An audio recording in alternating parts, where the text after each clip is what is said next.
été préparé pour ce rôle. Emmanuel a sûrement été façonné par Brigitte, ça ne fait aucun doute. En 2002, à 25 ans, Emmanuel Macron est admis à l'ENA. C'est l'ENA, l'École nationale d'administration, un programme d'élite français. Il a échoué 2 fois à l'entrée de cette école. Puis, il a été admis sans répondre à la question de l'oral. C'est crucial pour cette école d'élite, nécessaire pour un poste de haut niveau en finance. Avant d'entrer dans le vif du sujet, abonnez-vous à cette chaîne TikTok et partagez. C'est crucial, surtout que nos chaînes se font bannir les unes après les autres. On se demande pourquoi. Merci, passons à la suite. Ils l'ont admis sans passer l'examen oral. Du jamais vu auparavant. Compris? Il finit en tête de sa promo et rejoint l'inspection générale des finances. Ses camarades savaient qu'il était idiot, donc le classement était truqué. Il y a eu un tollé parmi les autres étudiants de sa promotion. Ils se sont mobilisés contre les résultats frauduleux, ce qui a poussé le Conseil d'État à intervenir et annuler le classement des écoles pour la première fois de l'histoire.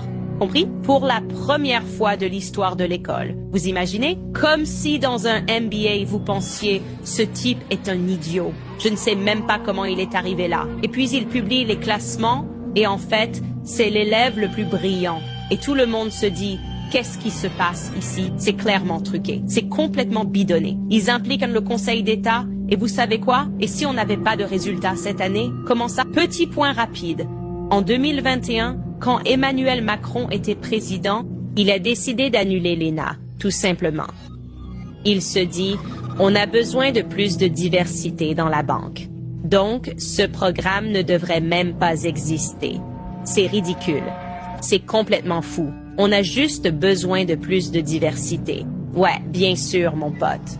Je suis certain que c'est ça. On dirait que toute votre carrière vous préparait à ce moment à devenir président. En fait, vous êtes juste un étudiant en théâtre. C'est tout ce qu'on peut vérifier.